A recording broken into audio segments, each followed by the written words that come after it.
Good evening, everyone. The regular meeting of the Independent School District 279 School Board is called to order at 6:02 p.m. on February 21st, 2023. This regular business meeting of the Osseo School Board is being conducted in the boardroom of the Educational Service Center. The meeting can be monitored electronically by streaming online from the district website. An archived recording of tonight's meeting will also be available on the district website. Seated in front of you from my left and your right are Director Sarah Mitchell, Director Thomas Brooks, Director Tanya Simons, myself, Jackie Mosqueda-Jones, Director Heather Douglas, and Director Tamara Grady. Also present in this boardroom is Superintendent Corey McIntyre and our school board representatives. Mawata Kamara from Park Center School, Linnea Neldner from Osseo Senior, and Priya and Timur were unable to make it from 279 online in Maple Grove Senior. Cabinet members Tim Palmatier is not in the building. He will not make it tonight. But Laurel Anderson, John Morstead, Steve Flisk, and Anthony Padnos are also present. Double checking.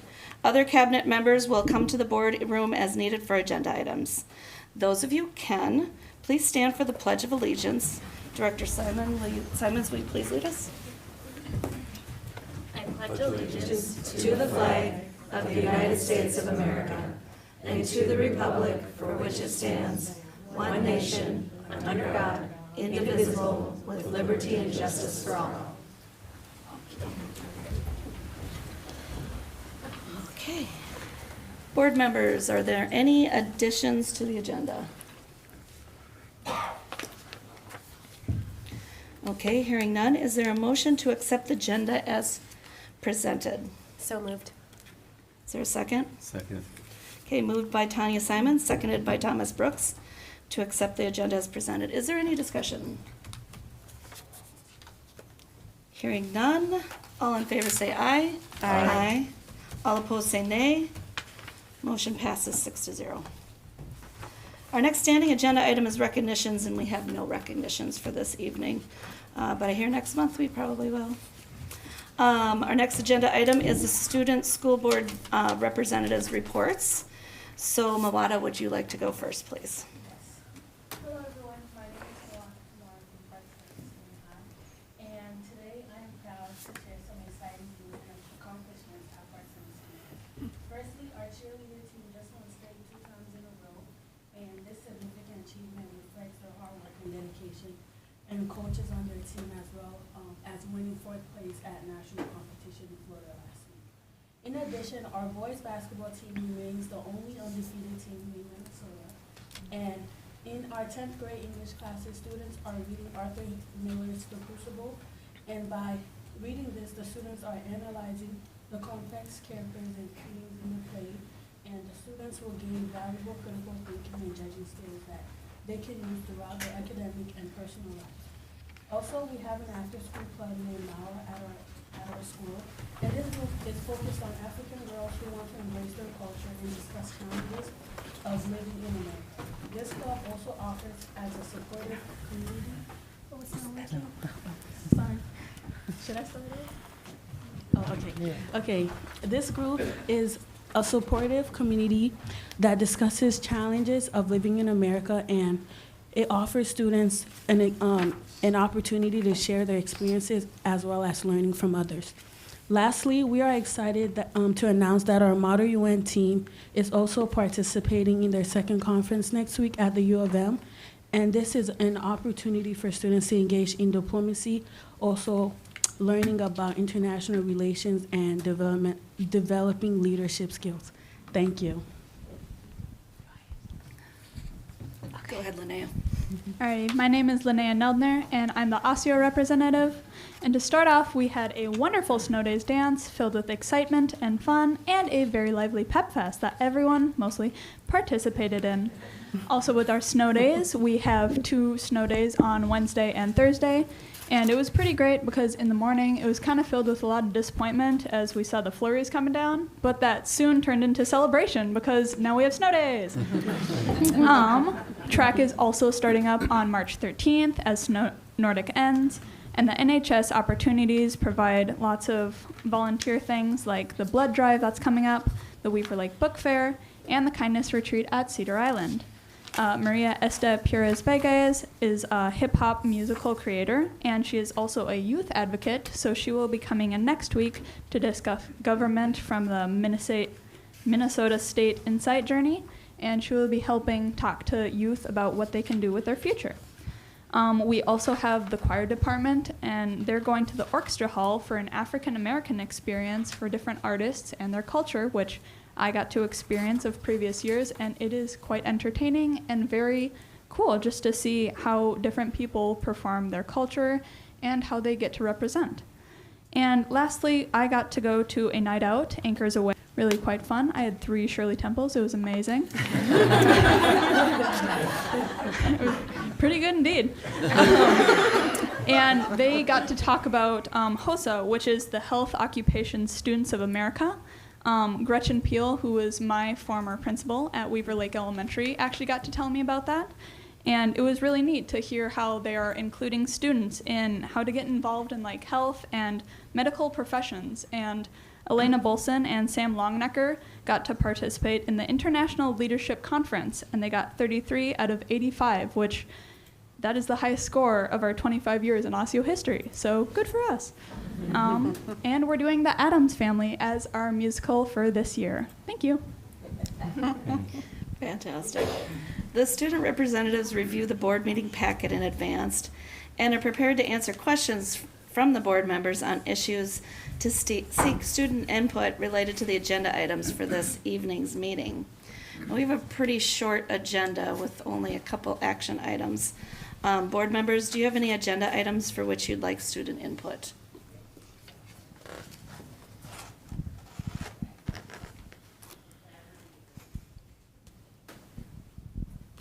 Hearing none, because it's a couple of budget items that we have gone over several times. We appreciate you. Thank you for your reports. Thank you for having us. Same.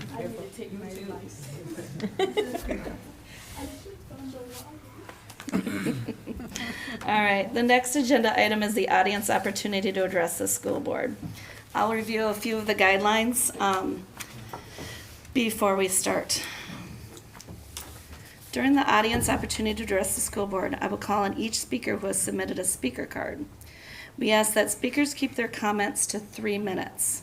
The board does not take action or discuss matters during this portion of the meeting. It is for listening only. Speakers may be referred to the superintendent or staff if follow-up is necessary. The complete guidelines for public participation are provided on the meeting materials table and on the school board section of the district website. When I call your name, please come to the microphone and state your name, your topic, and also state whether or not you're a district resident. Also, our protocol is usually to call speakers in the order of students, parent guardians, district employees, and district residents, in case there's questions about that. All right, the first person I have here is Megan De La Cruz. Come on up. The podium's right here.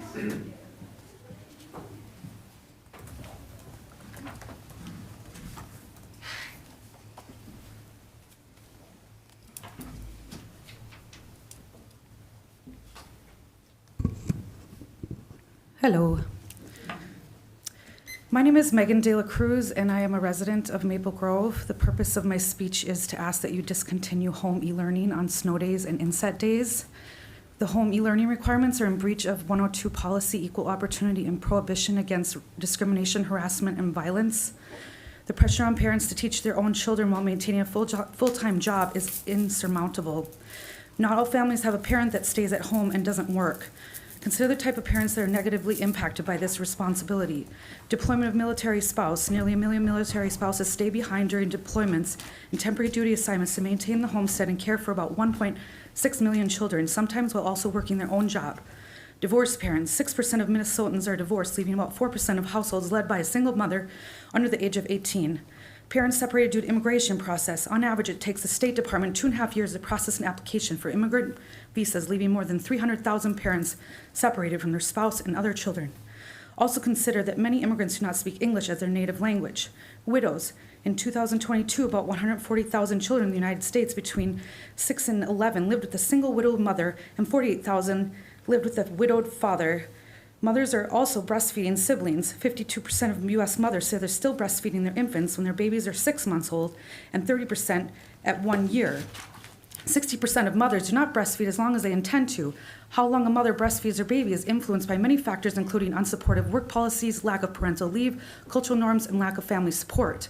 A mother is less likely to continue breastfeeding if she has to teach her school-aged children at home. Grandparents. 2.5 million American children are being raised by their grandparents who may not have any computer skills.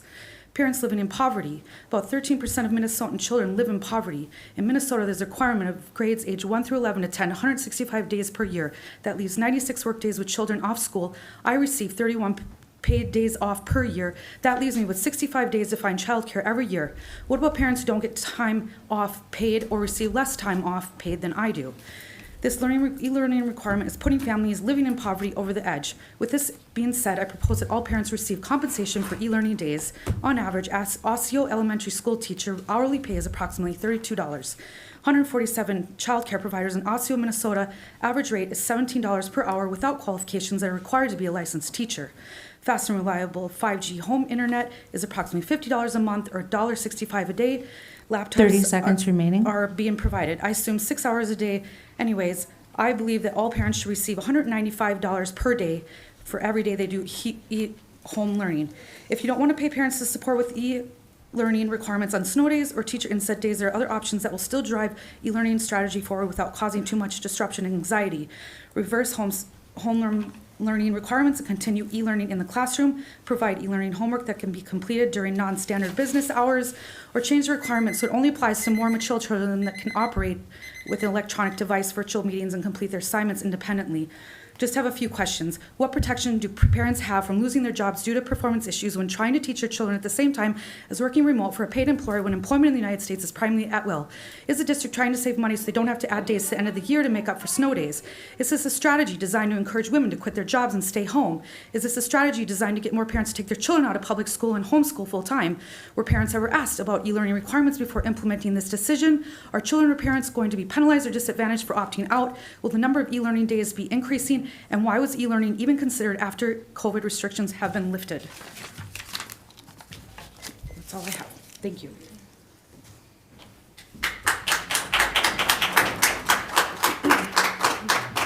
Our next speaker is Dee Dee Savanich. Did I say it right? I just always call you Dee Dee.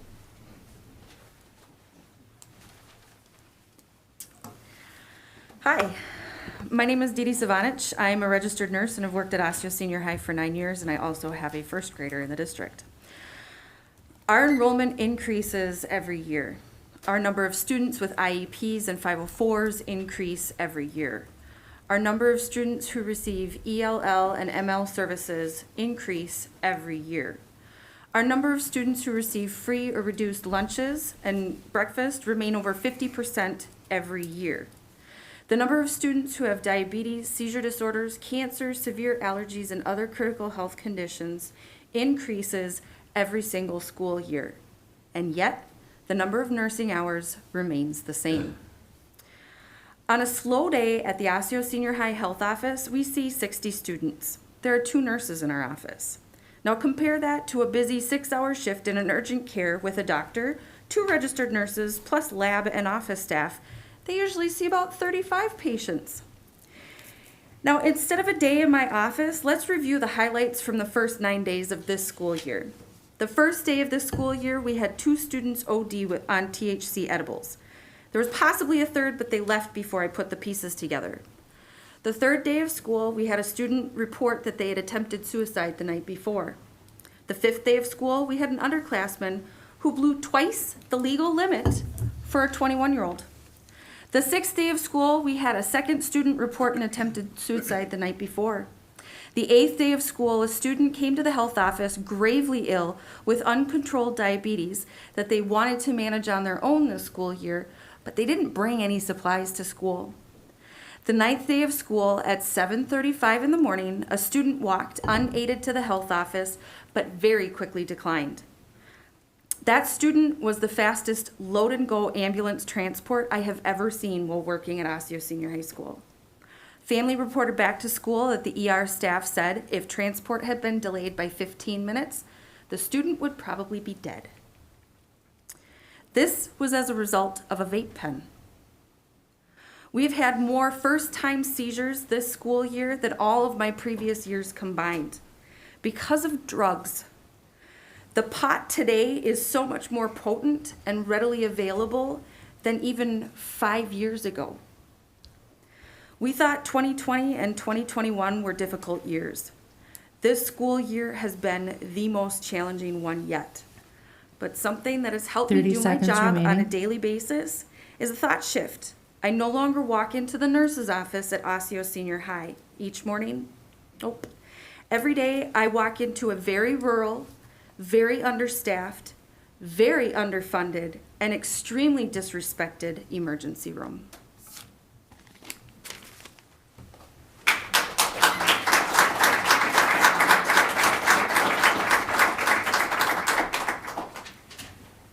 Our next speaker is Becky Hespin. I know.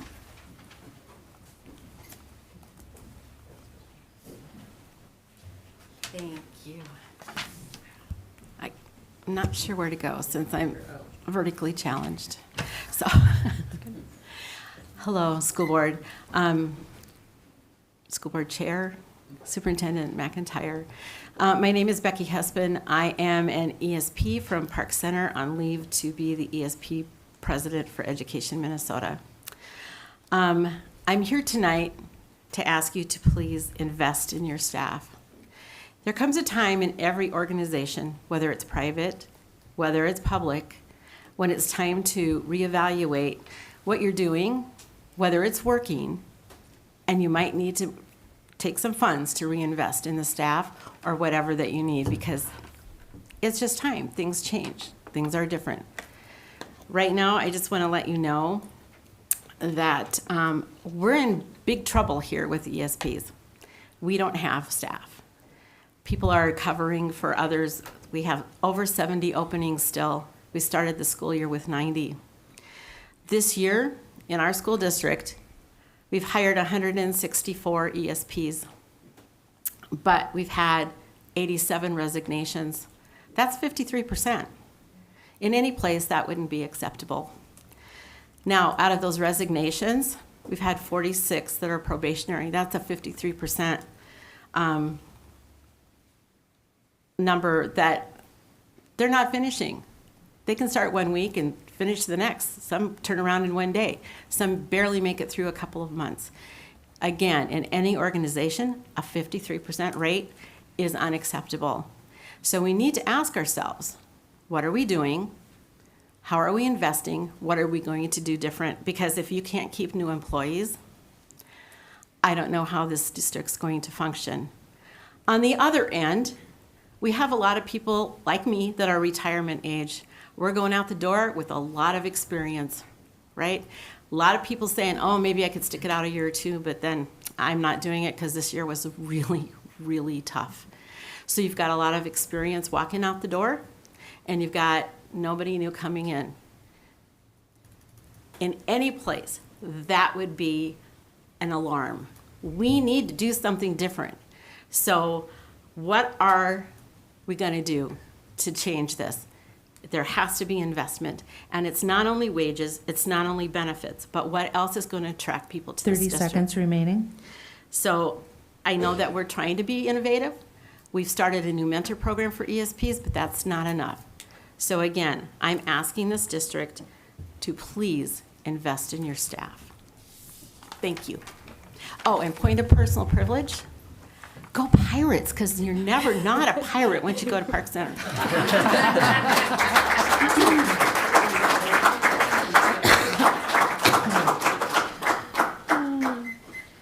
All right, our next speaker is Gail Stone.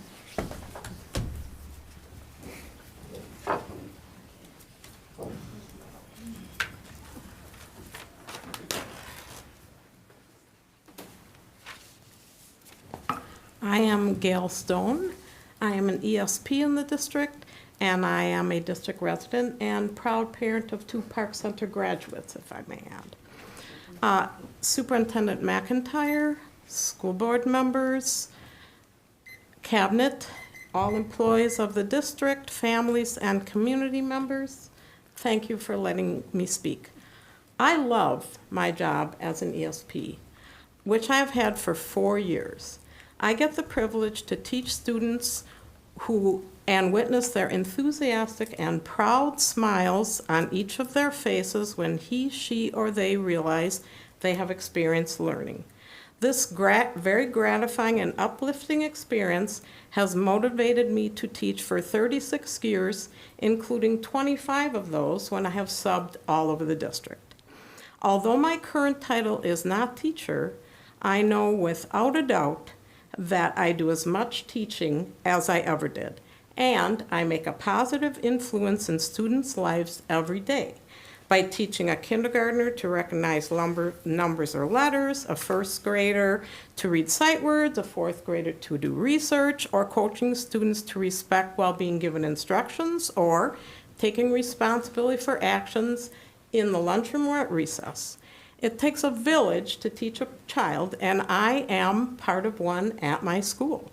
Yet, I want to do more to help students meet their potential, fulfill dreams, and mature academically, mentally, socially, and physically.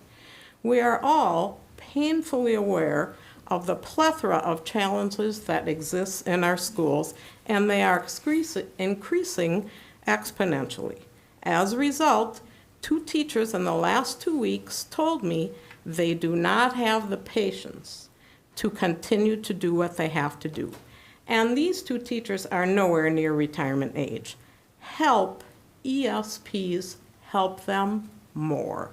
Who better to help them than ESPs who work hard building relationships with students by earning their trust as they get to know them and prove to them they have intrinsic value. On January 13th, a synchronous learning day, I learned very much when I met with my fellow EL staff members. More days like these and built-in in-person structured days during which I could ask specific questions and learn from other teachers whose classrooms I am in every day, and reading intervention teachers, for example, could also help me do more. So would trainings and 30 technology. seconds remaining. It is human nature for people to want to grow and do better at their jobs. I believe as ESPs learn and develop more skills and confidence, their retention rates would improve. ESP liaisons are also a very helpful thing this year, as were the NEU classes I attended. When Governor Walz proclaimed Paraprofessional Week last month, they said we are integral. And teachers in the Minneapolis School District Time. also recognize this. Thank you very much for allowing me to speak and for your commitment and dedication, and if possible, making time to carefully consider what I have said. Thank you.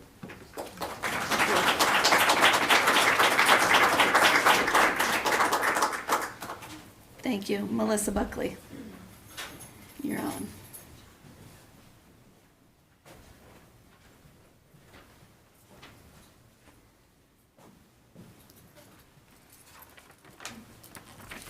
Good evening, Superintendent McIntyre, school board members, cabinet members, staff, families, and community members. I'm Melissa Buckley, and I'm the IA at Rush Creek Elementary, and I'm also the Executive Vice President of Education Minnesota ASIO. Last week, the week of February 13th through the 17th, was National Love Teaching Week. Education Minnesota, ASIO, participated in this event by asking members to fill out postcards indicating why they love teaching in ASIO, along with what they need to do it well and why that's important. Tonight, we're here to share those postcards with you guys. Thank you.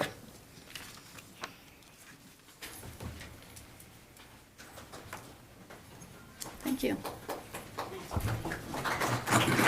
Thank you.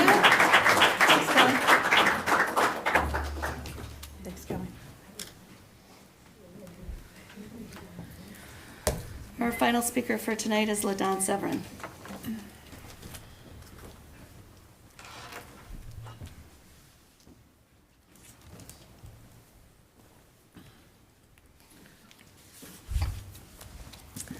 Ladon Severin, district resident. Topic, student safety. For my 3 minutes tonight, I'll read excerpts from a recent article because some of you may have an easier time receiving these ideas from this author rather than from me. Author is Jamie Reed. She writes, I am a 42-year-old St. Louis native, a queer woman, and politically to the left. I've spent my professional life counseling vulnerable young adults, many of them trans or gender nonconforming. Through adolescence, I did a lot of gender questioning so I could relate. All that led me to a job in 2018 as a case manager at the Washington University Transgender Center. One of my jobs was new patient intake. When I started, there were probably 10 a month. When I left, there were 50, and 70% of the new patients were girls. Sometimes clusters of girls arrived from the same high school. At first, the patient population was tipped towards boys, often quite young, who wanted to present as girls. Then across the Western world, there began a dramatic increase in a new population, teenage girls. This concerned me, but anyone who raised doubts ran the risk of being called a transphobe. The girls who came to us had many comorbidities: depression, anxiety, ADHD, eating disorders, obesity, autism. Also, our patients frequently declared false self-diagnoses. We had patients who said they had Tourette syndrome, but didn't. Tic disorders or multiple personalities, but didn't. The doctors privately recognized these as a manifestation of social contagion. But when I said the clusters of girls streaming into our office might similarly be a manifestation of social contagion, the doctor said, no, gender identity was something innate. Besides teenage girls, another new group was referred to us, youth from the psychiatric unit of St. Louis Children's. The mental health of these kids was deeply concerning. Often they were already on a fistful of pharmaceuticals. Yet no matter how much suffering a child had endured or how little treatment and love they had received, our doctors viewed gender transition as a solution. Many of our patients' experiences proved how false this was, and I did print out extra copies of the article. It's really long, and she has a lot of really good examples, specific examples I didn't have time to share. In 2019, another new group of people appeared on my radar, D-sisters and D-transitioners. One colleague agreed that we should be tracking these. We created a document called the Red Flag List. By spring 2020, I felt an obligation to speak up. The doctor said my colleague and I had to stop questioning the medicine and the science and told us to get on board or get out. I felt stunned and sickened and brought my concerns and documents to the attention of my Attorney General. He's a Republican, I'm a progressive. 30 but the seconds safety remaining. of children should not be a matter for our culture wars. Last year, England announced that it would close the Tavistock Gender Clinic. Sweden and Finland, too, have investigated and greatly curbed pediatric transition, finding insufficient evidence of help and danger of great harm. My takeaway for all of you at the district: tap the brakes, reconsider your recent policies and resolutions. Your initial stated justifications were safety. But what if you have the wrong definition of what it means to keep kids safe? Time. And these are copies if anybody wants one. I do have extra copies of like 2 or 3 if anybody else wants one.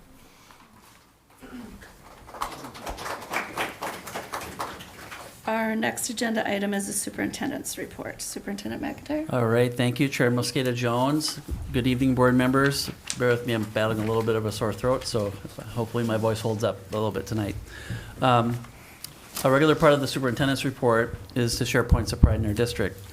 And by sharing points of pride, we're taking time to recognize and celebrate our students, our staff, and our community members who are contributing to the accomplishment of our mission, which is to inspire and prepare each and every scholar with confidence, courage, and competence to achieve their dreams, contribute to community, and engage in a lifetime of learning. So tonight, again, I've asked members of our district cabinet here to share in some of these examples from the past few weeks, and we have numerous examples tonight. So just to introduce who's with us tonight, I have Laurel Anderson, Executive Director of Human Resources, Steve Flisk, Assistant Superintendent of Elementary Schools, Anthony Paternos, Executive Director of Technology, and Brian Severson Hall, Executive Director of Community Engagement. And I believe Anthony's going to get us started this evening. Making sure it works. Scholars at Edenbrook Elementary School recognized Black History Month with an assembly which included a visit from Brooklyn Park Mayor Hollis Winston to begin the assembly. All of the scholars participated in singing the Edenbrook School song as well as Black National Anthem. Student asked the mayor prepared questions, including what is the best part of being mayor, what advice he has to be successful, and what he likes to do in his free time. Winston talked about the importance of remembering those who came before him and made what he does possible, and how important it is to remember and celebrate the different cultures that played a role in the United States history. At Osseo Senior High, Osseo Unites hosted a Black History Month panel for staff to learn about the lived experiences of scholars, staff, and community members. They will be hosting their Osseo Speaks Black History Month showcase later in February. Rice Lake Elementary School will also be hosting an all-school assembly where the fourth graders in music class will show off what they have been studying and singing on February 24th. Many schools throughout the district, including Cedar Island Elementary School, Rush Creek Elementary School, Northview Middle School, Osseo Middle School, Maple Grove Senior High School, and Osseo Senior High School have displays in their media centers featuring famous Black authors and topics related to Black History Month. Schools such as Basswood Elementary School, Maple Grove Middle School, and Maple Grove Senior High School are also utilizing their hallways and monitors to celebrate Black History Month and educate scholars about prominent figures in history, such as Maya Angelou, Viola Davis, Jackie Robinson, Serena Williams, and Thurgood Marshall. Scholars are also learning about Black History Month in the classroom. At Cedar Island Elementary School, one class is reading a Black Heroes book and learning about the Black hero each day of the month. At Oakview Elementary, scholars answer Black History Month themed trivia each day as a classroom on the daily announcements OVTV. At Basswood Elementary School, third graders are making a quilt of Black historical figures, and fourth graders are completing independent study projects of famous Black Americans. Many music classes are focusing lessons on Black History Month. At Birch Grove Elementary, students learn drumming from an artist in residence. At Basswood Elementary School and Cedar Island Elementary School, the music teachers are focusing on Black-inspired music and musicians throughout the month. At Park Center Senior High School, scholars participated in a Black Professionals Career Panel. Scholars talked to 5 Black professionals across a variety of fields, including a military major in the U.S. Air Force, a small business owner, and a senior consulting director. At Osseo Middle School, scholars learned about a different career opportunity each day and a key Black figure who is in that field. They are presented with discussion questions and can watch a video about how they make a difference in that field. Schools will continue to celebrate, recognize, and learn about Black History Month throughout the rest of February. School counselors play an instrumental role in the lives of scholars. During National School Counseling Week, February 6th through the 10th, we recognized the contributions and tremendous impact school counselors have on ensuring scholars have the essential support needed to succeed. During the week, we featured a few of the dedicated elementary, middle, and high school counselors that help our scholars. Thank you to all the school counselors for all that you do for our students. We're celebrating School Bus Drivers Appreciation Day this month. It was originally planned for tomorrow, but with our switch to e-learning, the big celebration is now March 1st. For this year's Appreciation Day, we're sharing a few of the exceptional people who transport Osseo area school scholars to and from school. Jim Ulmer and Steve Aljex have worked together for 2 years, driving special education scholars to and from school. Both agree that their favorite part of what they do is the kids. Roland Nash completes 4 bus routes every morning and 4 every afternoon during the school year, and he also drives for summer school. Nash said, "It has been an interesting adventure. Every morning there is something new. The kids make me laugh." Mike Shannon drives one of the electric buses recently added to the fleet in Osseo area schools. His favorite part of the job is the kids. He greets them all with an enthusiastic good morning when they first get on the bus and gets them excited for their day. Thank you to all of our bus drivers for all that you do for our scholars. For School Board Recognition Week, February 21st through 25th, Osseo Area Schools deeply thanks all of our school board members, past and present, who dedicate themselves to serving the best interests of the district's scholars and staff. We also seek to shine a light on the important group of high school scholars who serve as student representatives to the school board and provide invaluable insight about their experiences to board members. This school year, those students include Mawata Kamara from Park Center Senior High School, Priya Mua from 279 Online, Linnea Noldler from Osseo Senior High School, and Timur Yusinov from Maple Grove Senior High School. Thank you for all you do to support our students. Osseo Area Schools is excited to join our parents, teachers and staff, students and community in recognizing Public Schools Week from February 27th through March 3rd.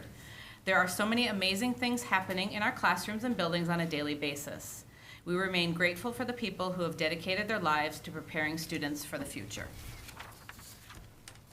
In the area of achieving dreams, the Park Center Senior High School cheer team won the state cheer title on January 28th and placed 4th at the National High School Cheerleading Championship in Orlando, Florida, February 10th through the 12th.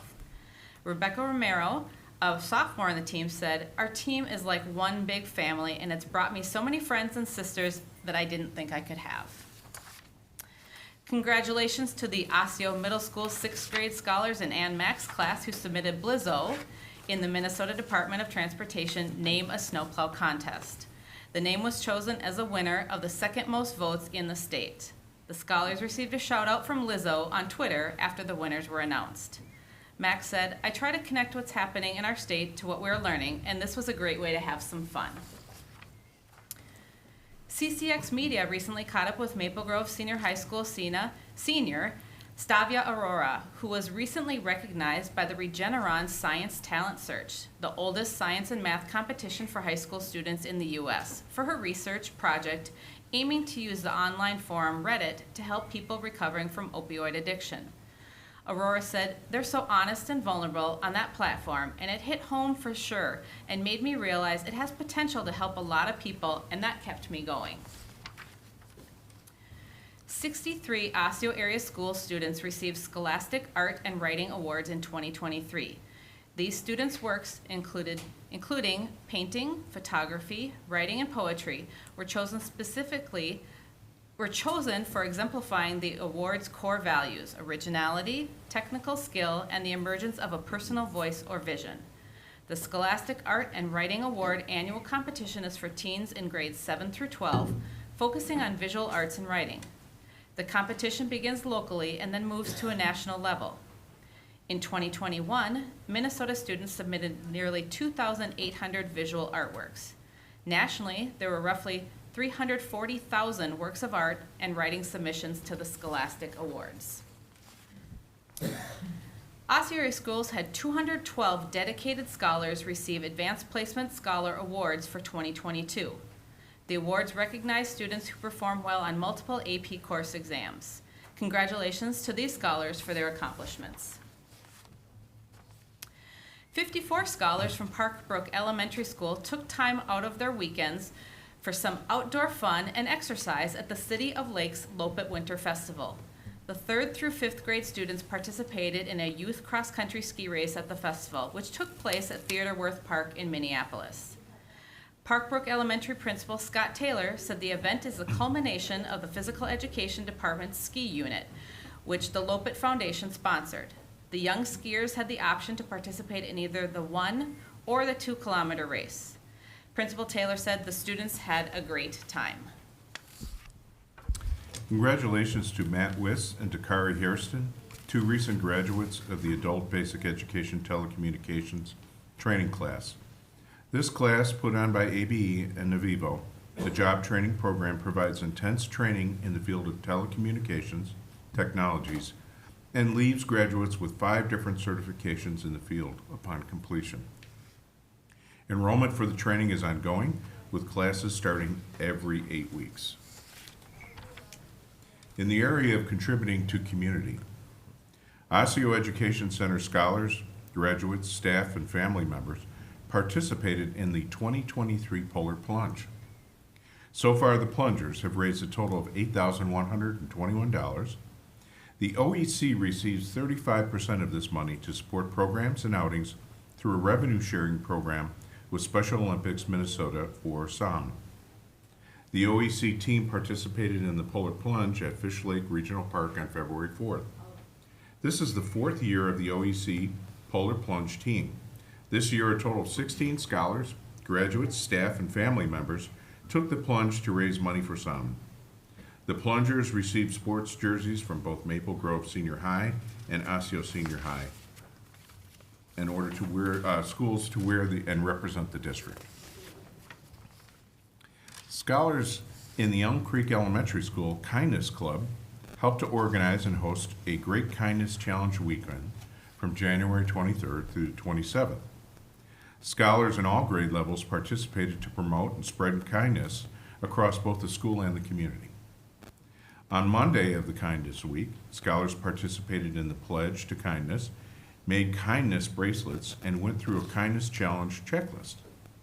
On Tuesday, scholars painted rocks and wrote kind words on them, which will be added to the rock garden in the spring. On Wednesday, scholars picked up trash around the classroom and school. On Thursday, scholars created kind notes that were given out at local coffee shops. On Friday, to wrap up Kindness Week, scholars wrote out kind notes to the custodians. In the area of lifelong learning, community members gathered at Fair Oaks Elementary School on January 25th for Osseo Area Schools American Indian Education's Drum and Dance Night. The Drum and Dance Nights are held 13 Wednesdays from October through April. Families with members of all ages gathered to listen to and participate in the Drum and Dance Circle. The newcomers and younger children learned about the drum, powwow protocols, etiquette, and the various dance styles. While the drums were played, adults demonstrated the various dance styles, with the children joining in and following their lead. Interested in joining American Indian Education for a Drum and Dance Night? The next event will be held at Fair Oaks Elementary School from 5:30 to 7 on March 1st. Additionally, make sure to save the date for the annual powwow, which will be held April 29th at Osseo Middle School. Learn more on the American Indian Education website and Facebook page. Park Center Senior High School scholars interested in a medical career had an opportunity to learn more about many different career options when the school hosted a medical career panel featuring 7 professionals from different areas of the medical field. The students learned about the career paths and industry trends from a chiropractor, radiology technologist, dermatologist, pharmacy technician, and more. Osseo Senior High School hosted a career panel at the end of January where scholars could learn more about the education field, what careers are possible, and what to do to get these positions. The career panel included various Osseo area school staff members, including student assistant counselor Krista Breno, multilingual education support professional Kenny Green, head building engineer Tony Libby, assistant superintendent Kelly Parpart, avid teacher Royce Winford, and assistant principal Adam Woods. Weaver Lake, a science, math, and technology school, partnered with the organization Science from Scientists to bring the school's 3rd grade scholars an interactive lesson about vision and light. Joe Hopp, a neuroscientist and physicist, and Ann Doe, a neuropsychologist, worked through a lesson with each 3rd grade class about light and colors in the school science lab. They discussed how light interacts with different materials. Scholars could experiment with a flashlight and various items to determine which were opaque, translucent, or transparent. They also used a light spectrometer to see the full spectrum of light emitted from a light bulb, among other hands-on activities. For scholars wondering how their life after high school may look, Brooklyn Middle STEAM School's career fair was the place to be. The long event featured nearly 24 community presenters who shared information about numerous different career options. The guest speakers shared about their careers, which included everything from a software developer, entomologist, DJ, project engineer, nurse, human resource manager, and a member of the International Brotherhood of Electrical Workers.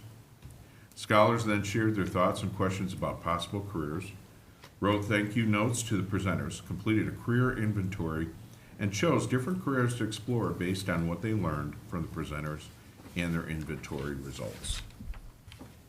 At Rice Lake Elementary School, Principal Diane Bagley has been meeting with scholars to allow them to experience Indigenous storytelling. Principal Bagley meets with a few classrooms of scholars every Friday, focusing on different stories each week. In one of the storytellings, scholars heard about how the night sky became. The scholars sat on the floor around Principal Bagley as she explained that winter is the storytelling time of the year, since the ground is covered in snow and it does not disturb the ancestors. Principal Bagley told the story using stuffed animals and a blanket to display what she was talking about. Principal Bagley told the scholars, "It's so important to know these stories because every culture has a story of how the night sky became." The Park Center Senior High School's Asian Club hosted an amazing Asian New Year celebration in the beginning of February with food, traditional dress, and entertainment for scholars and families throughout the Twin Cities. Second graders at Rush Creek Elementary School recently participated in a History Comes to Life presentation. Scholars learned about the life of French explorer Jacques Cousteau. Brad Erickson, an actor with History Comes to Life, walked through Cousteau's life for the scholars as if it was his own. He talked to the scholars about Cousteau's adventures and dreams, what their dreams are, and how to be brave enough to try new things. Erickson told students as Cousteau, I'm not going to do a French accent.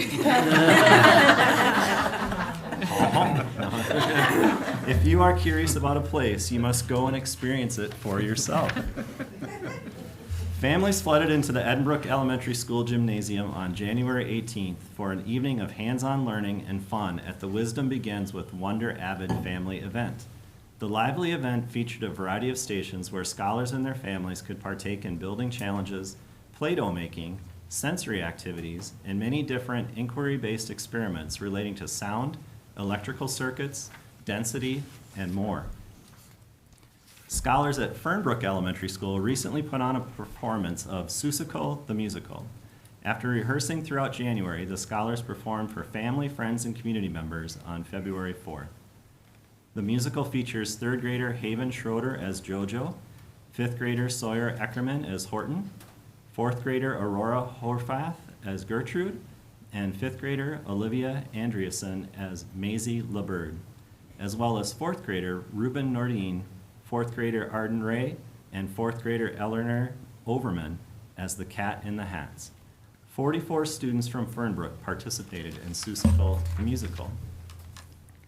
In the area of mission-driven employees, 5 Osseo Area Schools educators were named candidates for the 2023 Minnesota Teacher of the Year. In the next few months, semifinalists and finalists will be named, with the Teacher of the Year being announced at a banquet in May. Congratulations to Lance Fredrickson, Lori Cox, Jennifer Harrell, Ryan Hennessy, and Melissa Engel.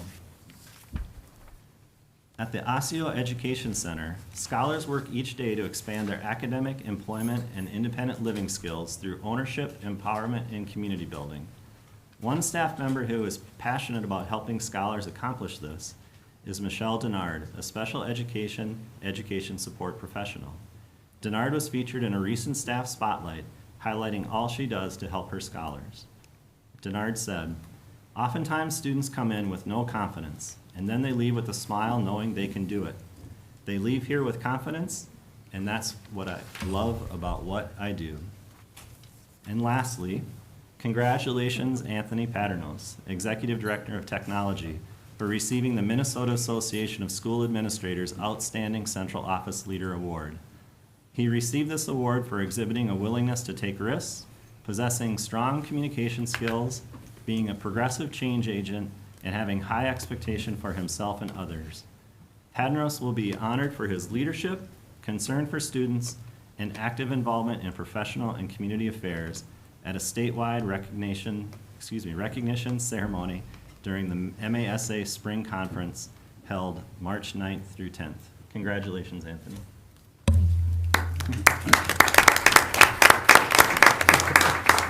All right, board members, so although Brian won't use a French accent, we did see him sing The Love Boat at the 279 Foundation event in the process of raising nearly $70,000 that evening for the foundation. So we do know your hidden talents, Brian. Thank you. Yeah.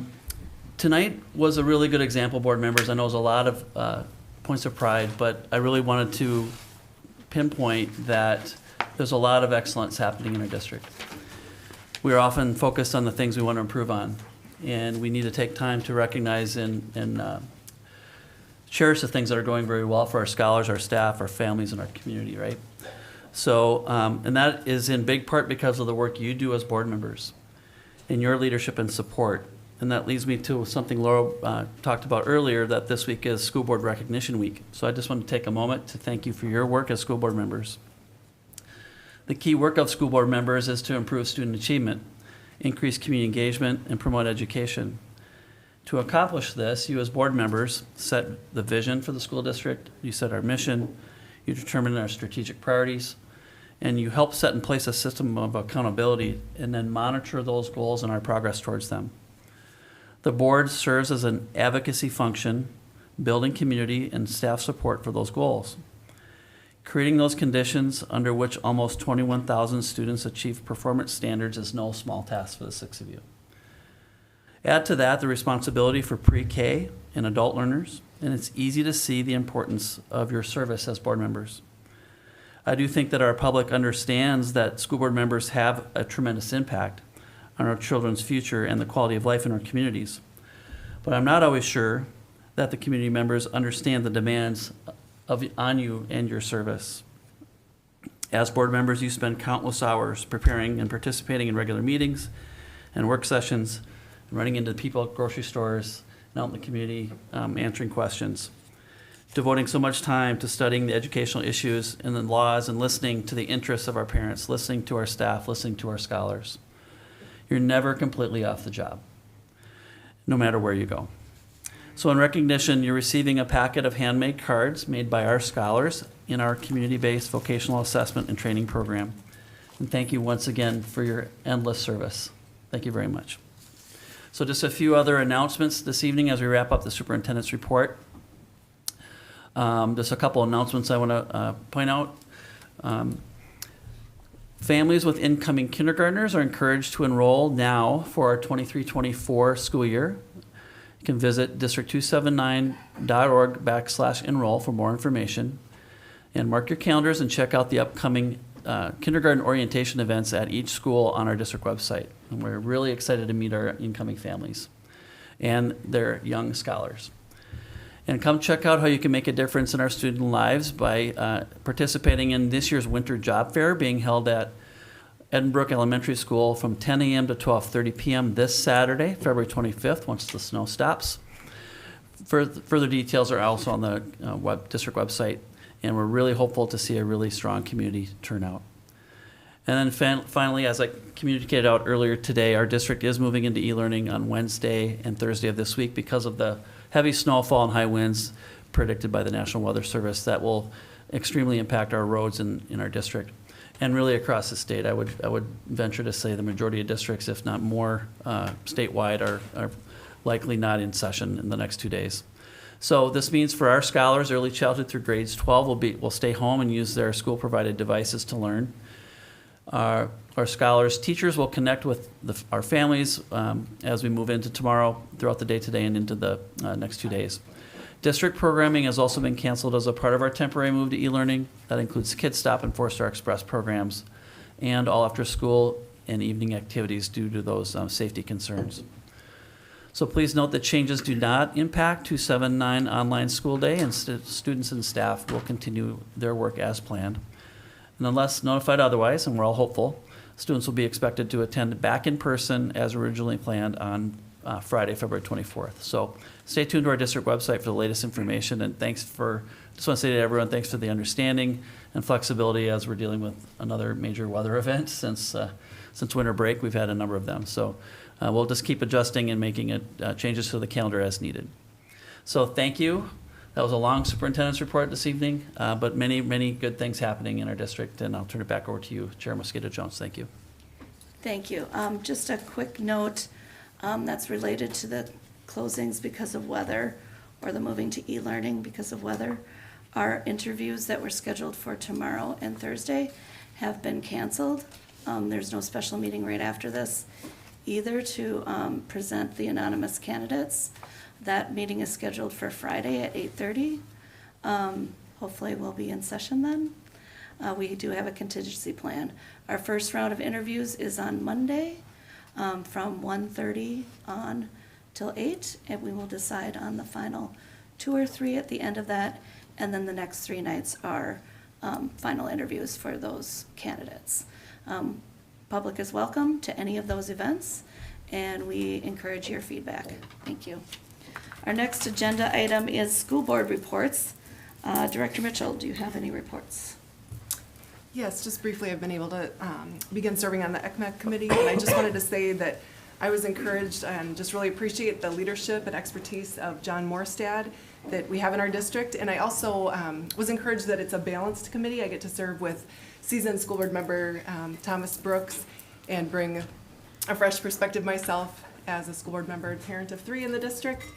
And it was just refreshing to hear from a parent in the district who has 2 of her kids that are at a school that is at capacity or over capacity. So that's the type of balance that we desire to see at our committee. So more to come in the future. Thank you. Thank you. Director Brooks? No additional school board reports. All right, Director Simons? Yes, so the Brooklyn Bridge Alliance for Youth met. This committee meets, or the board meets quarterly, and I serve as liaison to that board. We had the election of the officers for this new calendar year. We also had an update on the priority initiatives, including equity, expanding access to recreation, youth engagement, youth on board, mobilizing board leadership to activate decision-making tables. So that includes, for example, our high school board members, and reimagine Black youth mental health. So those were the key updates. And we do have Executive Director Becca Gilgan coming in a future meeting to give us a broader update on the work of the organization and how it relates to our school district. As was mentioned for District 279, we had the gala, which was a significant fundraising event for the district, and just continue to have opportunities to support the foundation and provide those opportunities that go above and beyond the daily experiences for students across our district. And then in addition to the appreciations that were mentioned tonight, it was also National School Resource Officer Appreciation Day on February 15th as well. So just wanted to call that out with the appreciations. Thanks. Thank you. Director Douglas? I do have a few reports. You will give the update for kayak. We're both part of that committee, and we'll also both talk about DPAC. So we're both on DPAC. That's actually, we're on a lot of things together. So DPAC is divided out into 3 subcommittees. So Director Mosqueda Jones is on one, and I am on one, and try to bounce between them. My subcommittee did a lot of learning work at our last meeting. We spent our time listening to Tammy Provart discussing how TAG is implemented in talented and gifted programming is implemented in our schools.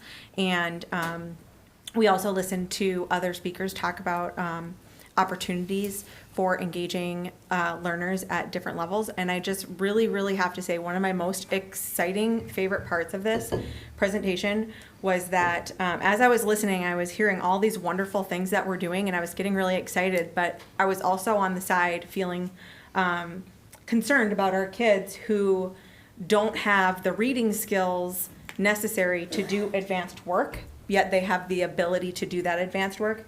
And so I was really concerned about how will those kids have access to this. And I didn't even get to ask the question before I was told that they're going to be putting QR codes on the differentiated assignments so that the children who don't have those reading skills yet can hear the instructions being read to them.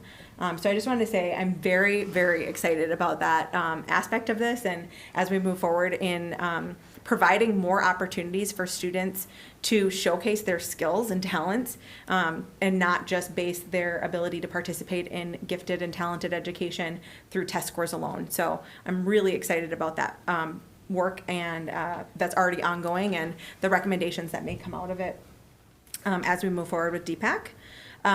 287, I'm serving on District 287, our Intermediate School District Board.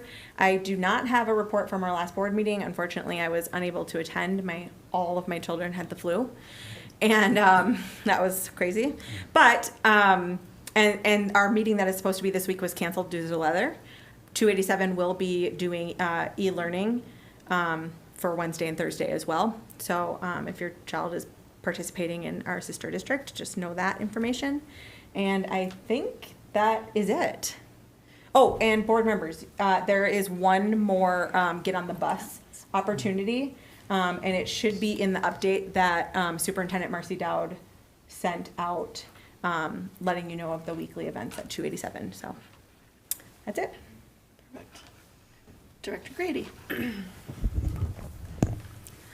Hi, I just have one committee update for the AMSD, which is Association of Metropolitan School Districts. Trying to keep my acronym straight. The biggest thing that has happened is that the Minnesota Senate confirmed Willie Jett as the Commissioner of Education. So that's really great news for our state to have a new commissioner that can really lead us into the future.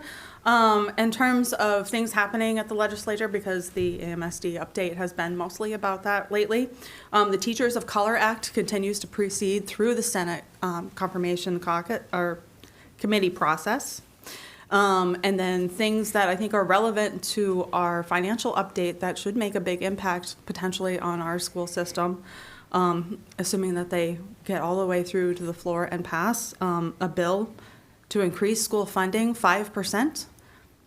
It's higher than the governor's budget option, but that might have a big impact on us. The bill for universal meals for all students continues to proceed through the committee process, and I'm very hopeful that that will pass soon. And then also we still have the bill to cut the special education cross subsidy in half. Again, I think, I don't know, maybe you can correct me, what was it, $30 million that? Close to. So, I mean, that's another $15 million that would really be useful in our education system. So that's it. Thank you. And I do have a few reports. As Director Douglas said, we're on DPAC together. I go to the Student Services Subcommittee, and unfortunately there was some technology issues.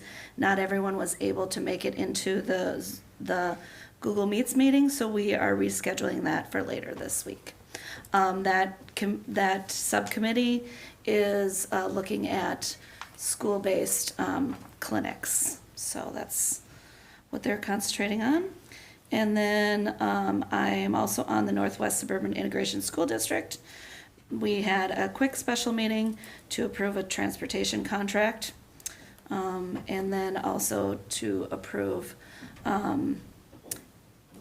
a organization to help us find a new director for Northwest Suburban Integration School District because she is retiring. All right, I also am giving the CAIAC, which is the Curriculum Instruction and Assessment Committee. I have that sheet here. Meeting. And we looked at 3 different things during that meeting: supplemental online learning, changes to the middle school electives, and secondary course catalog. So the supplemental online learning, it was talking about how we're starting to do some of our online learning that we do with 279 online, but having some standalone courses for our scholars who might need to supplement their work or fulfill some electives. Sorry, I'm having tired things. And then, so some of those courses I just wanted to say are like the Health Life Fitness, which I know is difficult for scholars who tend to do music and language. English 11-12, biology, chemistry, government, U.S. history, and world history. So some of those standalone courses. And then under the middle school electives, we have been not following the MD requirements as several other places have been due to COVID and other things. And so we retooled our middle school elective process and catalog and how that goes. So in 6th grade now, 2 arts are required, a PE is required. In 7th grade, arts are offered. And PE is offered, and 8th grade arts are offered and PE are offered. And there are, during those 2 years, there's a certain amount of requirements in those. And then the curriculum instruction went through all of the courses that can fit those requirements, put them in the catalog. The secondary course catalog for our secondary schools. There have been some additions. So what happens is teachers can request to write courses or to add courses to the catalog.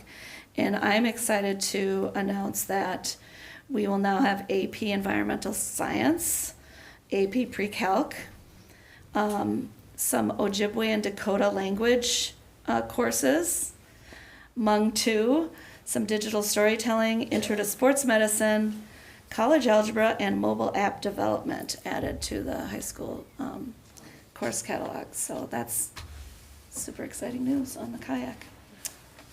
That's all I have for committees, and so on to our next agenda item, which is the consent agenda. Are there any items that you would like board members removed from the consent agenda?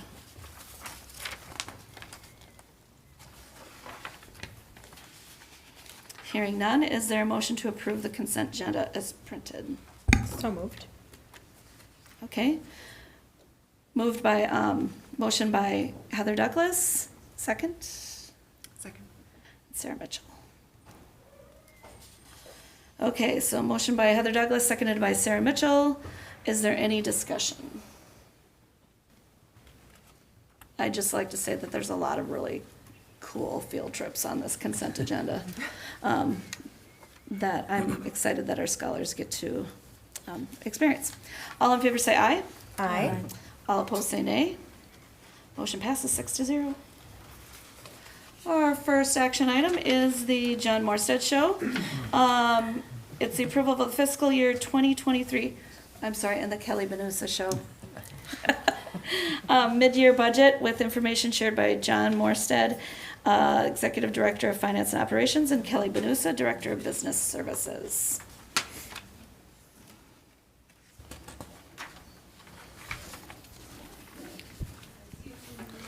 Thank you, Chair Mosqueda Jones, Superintendent McIntyre. I'm going to just go ahead and hand right off to Director of Business Services Kelly Benusa, who will go over the 2023 mid-year budget revisions.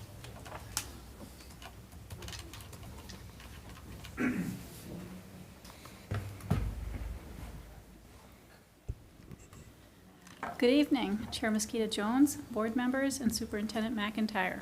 The purpose of this evening's presentation is to provide information on the fiscal year 23 mid-year budget revisions. Tonight you'll see a few places where expenditure adjustments continue to be impacted by staffing shortages. These items are noted in the presentation as one-year only adjustments and will need to be added back to the fiscal year 24 adopted budget. This is our best estimate at this time. At last year's June meeting, the board approved the adopted budgets for all budgeted funds. The first column on this slide shows the adopted budget for the general fund. The third column highlighted in blue are the mid-year adjustments for revenue and expenditures. The net change is an increase to fund balance of $6.8 million. This is made up of an increase of 0.53% for revenues,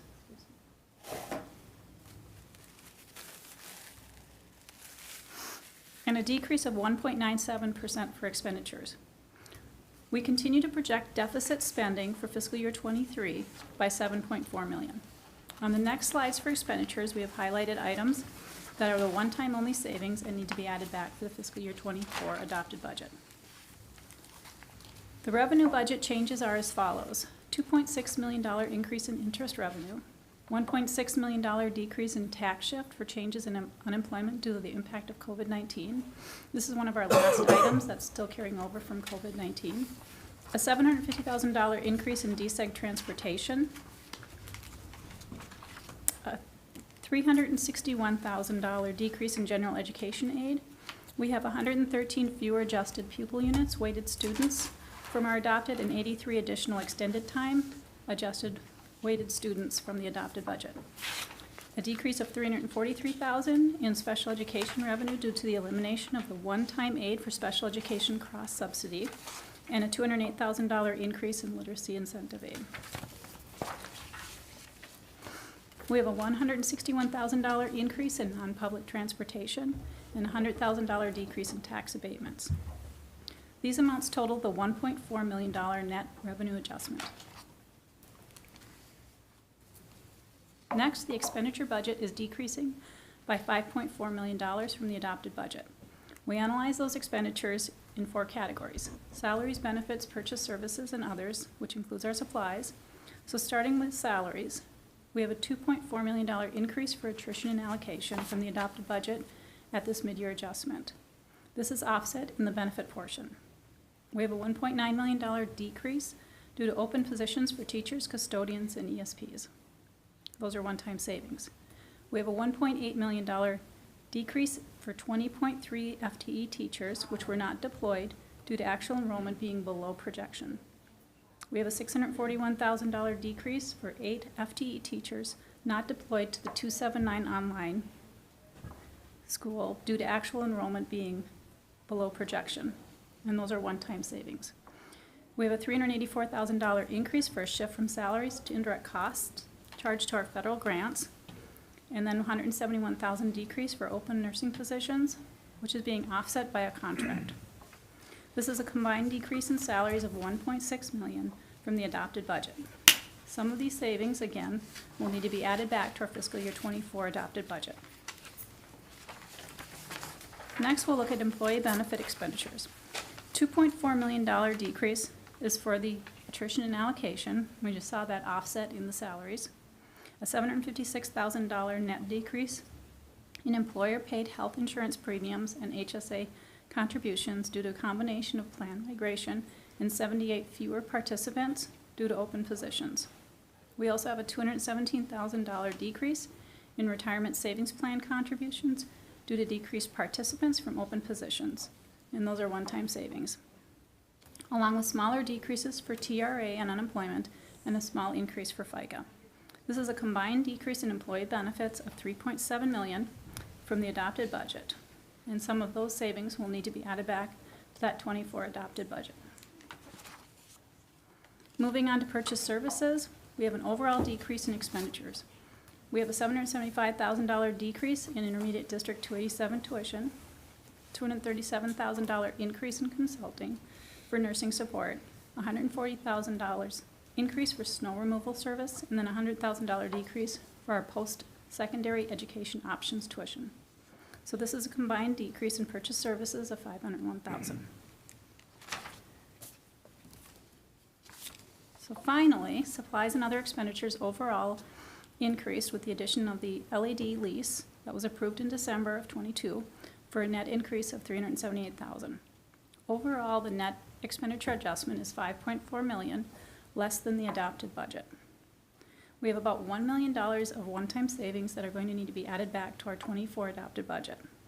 So on the next slides, we're going to see the impact on our 5-year projection. So next, we're going to review the 5-year financial projection for the general fund. This, again, is a high-level visual organizer for the financial forecast that was first introduced for the fiscal year 23 adopted budget. There are 3 sections to the projection. So this top section shows the revenue and expenditure differences, fund balance and fund balance percentage for a 7-year window. That begins with actual for 21 and 22, the revised budget now for 23, and then projections for 24 through 27. So we would typically see some operational adjustments under this chart. With the fiscal year 23 mid-year revision, we reduced our deficit spending by almost $7 million, and we reduced our ongoing expenditures by almost $4.5 million. This has had the effect of bringing future reductions to our current year and eliminating the need for additional operational reductions through fiscal years 27. So as you can see from this here slide, that we're still significantly deficit spending in fiscal years 25 through 27. So I would urge a cautious approach as we move forward. The assumptions section shows the revenue and expenditure assumptions being used for 24 through 27. The revenue amount is adjusted with the fiscal year 24 adopted budget, which will include any approved legislative changes. The next section shows the budget projection for revenues in blue and expenditures in red. The trend line of those same colors shows the general trajectory of each of these items.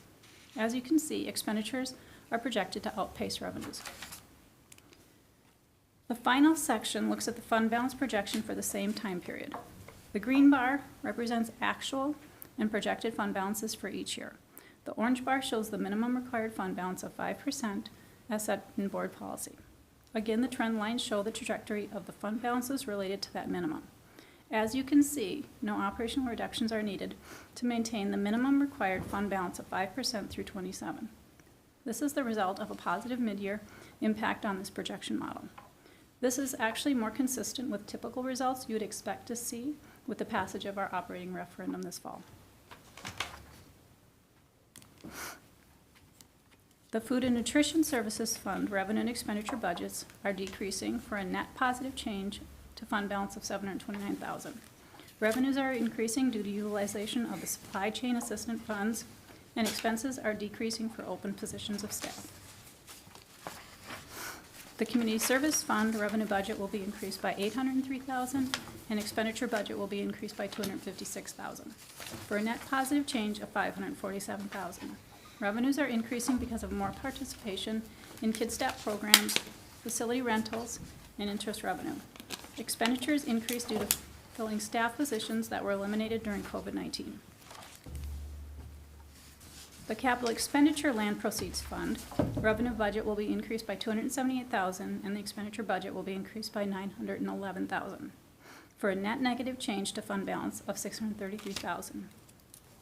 Revenue is increasing for E-rate on eligible purchases and interest revenue, and expenditures are increasing from the implementation of the district-wide print strategy, which includes software equipment and an annual lease payment.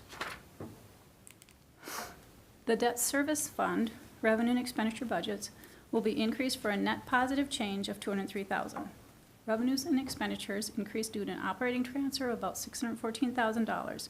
This transfer will move the remaining fund balance of our OPEB Debt Service Fund to the General Obligations Bond Debt Service Fund, so that the OPEB Debt Service Fund can be closed at year-end. Fund balance at June 30th, 2023 is projected to be $4.5 million, or 27.43%. And then this last slide shows a summary of the net mid-year budget revisions in the 5 funds that we budget for. And that concludes the presentation.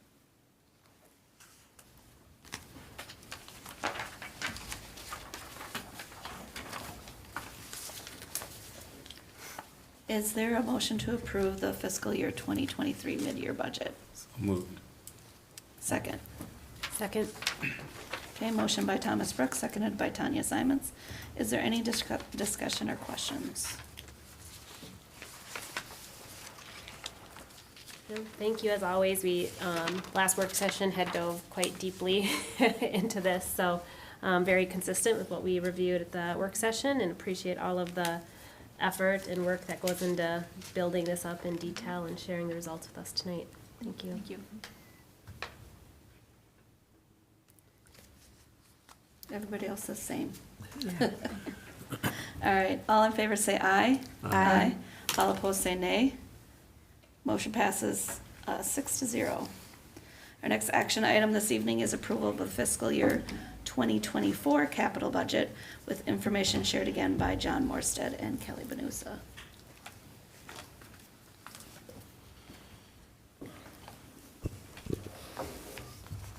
Thank you, Chair Mosqueda Jones, Superintendent McIntyre, and board members.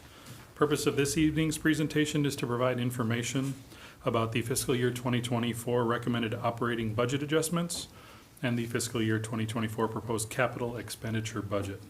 Our recommendation this evening would be that the school board approve both budgets as presented.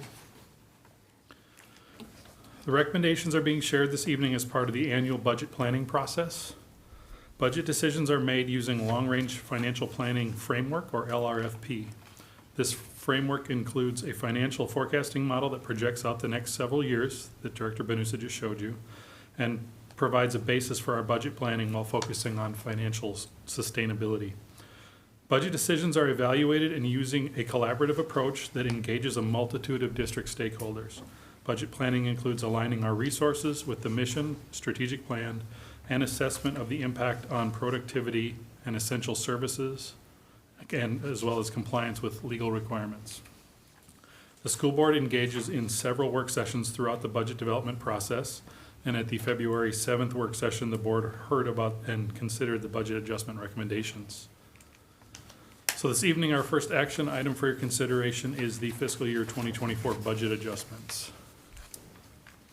In keeping with direction provided by the school board, the fiscal year 2024 general fund budget adjustment recommendation includes maintaining a zero-based budget.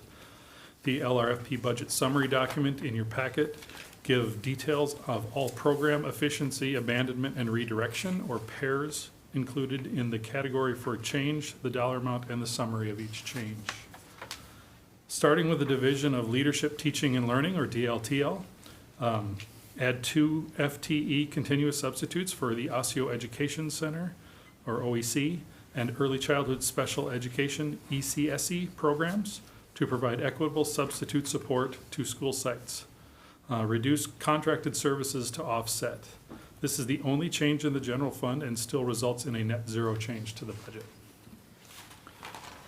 Moving to the food service fund with Human and Administrative Resource Team, or HART, the purchase of a food truck to support summer park and recreation sites and provide mobile meal opportunities for scholars.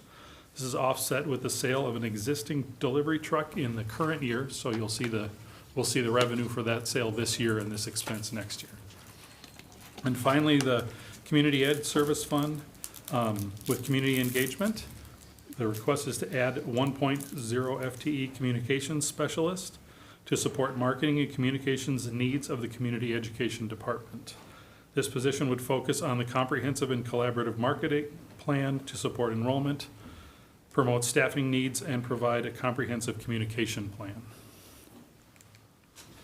The final 2 recommendations are listed here. It's add 13.8 FTE teacher contingency. This proposal creates contingent budget capacity to target areas of non-projected enrollment growth with additional classroom teacher FTE. We do this annually to make sure we have a reserve in case enrollment exceeds projections. And then the reduction of 1.8125 FTEs, secondary student management specialist positions from the Safe Schools levy allocation. The DLTL team will maintain these FTE in fiscal year 2024 with reserve budget capacity for classroom teachers. And then also on the agenda this evening is the fiscal year 2024 capital expenditure budget. The school board discussed this budget again at the February 7th work session. I'll provide an overview of expenditures for the operating capital budget as well as the capital projects technology levy.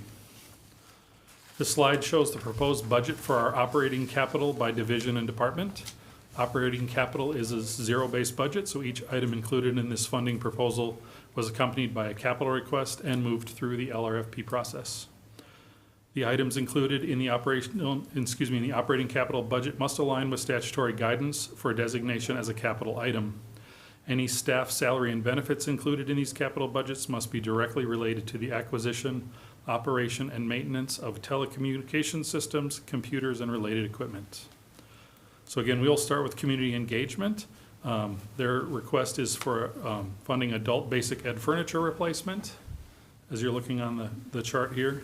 Again, in DLTL, capital requests include replace and maintain and maintenance of athletic and activity uniforms and music instrument replacement, a variety of curriculum needs to maintain and update our curriculum resources, capital allocations for equipment replacement, and building allocations. In the area for HART, maintain our lease commitments for instructional spaces, athletic facilities, commencement, flex rooms, equipment, camera systems, and so on, contingencies for equipment, special assessments and insurance deductibles, and also risk management. Software licenses for safety and security systems, and the addition of digital radios. In I2T2 out of the capital budget, the use of E-rate revenue to maintain enterprise technology licensing, support internet and cloud backup solutions. And to highlight the one item at the bottom, there is one strategic investment request coming from DLTL for $461,300 that is above our capital allocation.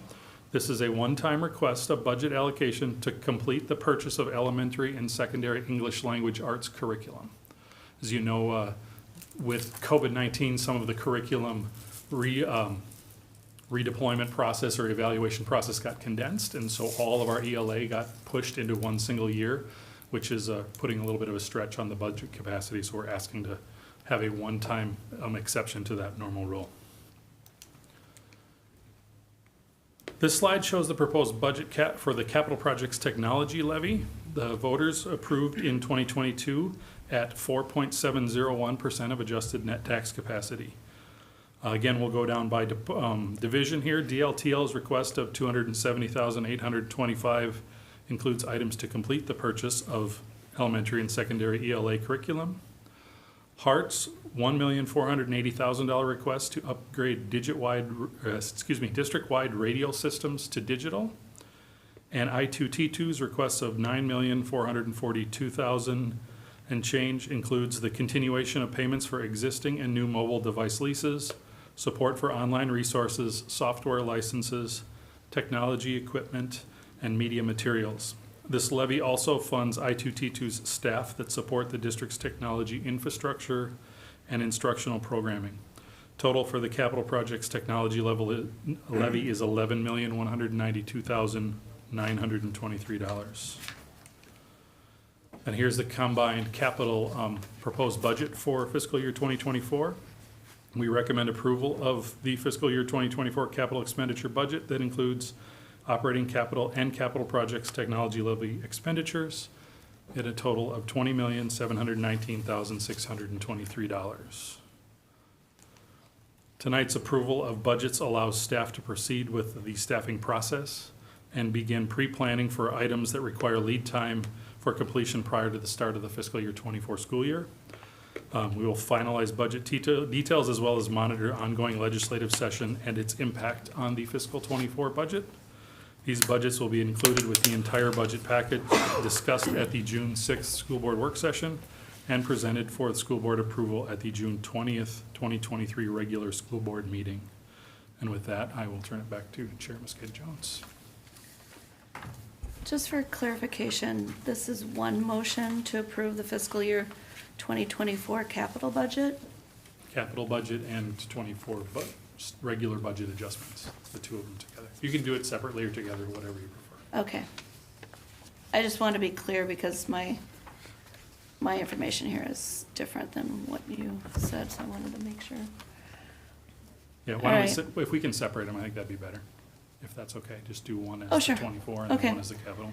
Do we have a motion to approve the fiscal year 2024 budget adjustments? So moved. Okay, motion by Heather Douglas, a second. Second. Second by Sarah Mitchell. Any discussion or questions? Can you clarify the motion one more time? This first The motion year. is to approve the fiscal year 2024 budget adjustments. Correct. Is it 2023? We already did 2023. Okay. This is 2024 budget adjustments, and then we'll approve the entire budget Got it. after that. Okay, okay.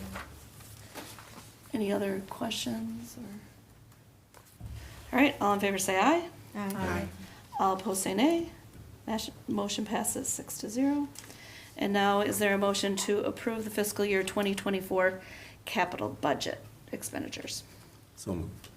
All right. Thomas Brooks moved. Is there a second? Second. Tanya Simon seconded. Any discussion or questions? Again, we go over these quite a bit during work sessions. You're always welcome. All in favor say aye. One additional item just to call out. So on the technology levy, just kind of for the public's knowledge, Director Paternos did a really nice job detailing out a lot of the specific items in there that were consistent with what we shared in the referendum. So for those who were interested in kind of understanding the referendum, what passed and where the dollars went, that's really detailed out in the work session. Definitely, thank you for that. All right, all in favor say aye. Aye. All opposed say nay. Motion passes 6-0. Thank you. Our next action item is gifts to the district. Is there a motion to approve gifts to the district totaling $184,392.74? So moved. Motion by Heather Douglas. Is there a second? Second. Second by Tamara Grady. Is there any discussion? Thank you. We all say thank you very much to all the local businesses, PTOs, boosters, individuals who donated to our district this month. All right, all in favor say aye. Aye. All opposed say nay. Motion passes 6-0.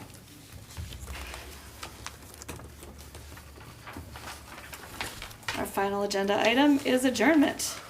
Is there a motion to adjourn the ISD 279 School Board regular business meeting at 7:33 p.m.? So moved. Motion by Heather Douglas. Is there a second? Second. Second by Tanya Simons. All in favor say aye. Aye. All opposed say nay. Motion passes 6-0. This meeting is adjourned at 7:33.